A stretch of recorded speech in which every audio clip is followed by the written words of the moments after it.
Hello, dear viewers. Today, we'll show you how to create a dialog box for your application using XAML.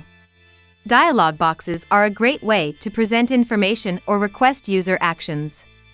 User interaction is at the heart of every successful application, and mastering the creation of dialog boxes is a fundamental skill that can enhance the user experience. In this tutorial, we will guide you through the process, step by step. Let's start with the code. Here's an example of XAML code that creates an About the App dialog box. This code creates a dialog box with a title, logo, text, and a hyperlink. Let's break down this code. This creates a content dialog element with the name About Dialog.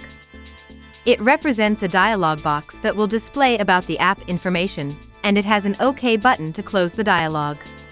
This is an element defining the template for the dialog box title. This is a data template that contains the content for the dialog box title. This is a container for elements in the title arranged horizontally. Here, an image, the app logo, is inserted with specified width, height, and margin properties. The icon was previously added to the application's assets folder, and its path is specified in the source attribute of the image element.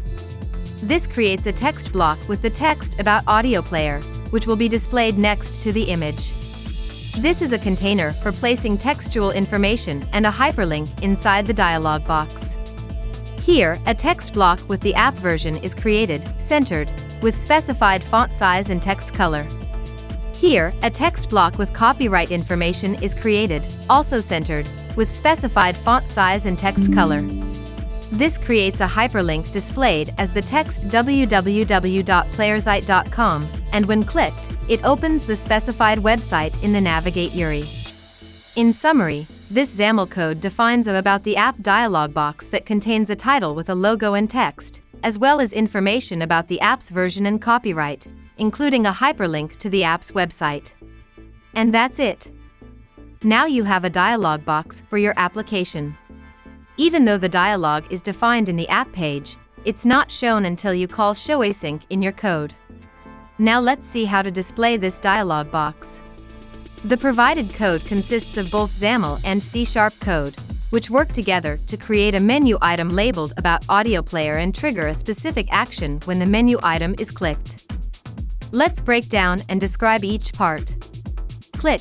This attribute specifies the event handler method that should be executed when the menu item is clicked. In this case, it associates the menu flyout item click about method with the click event of the menu item. This is a C# event handler method with the name menu flyout item click about. It's invoked when the associated menu item is clicked. It takes two parameters, sender, representing the object that triggered the event, the menu item, and representing event-specific arguments, of type routed event args. Async. This keyword indicates that the method is asynchronous, allowing it to perform operations that might take time to complete without blocking the main UI thread.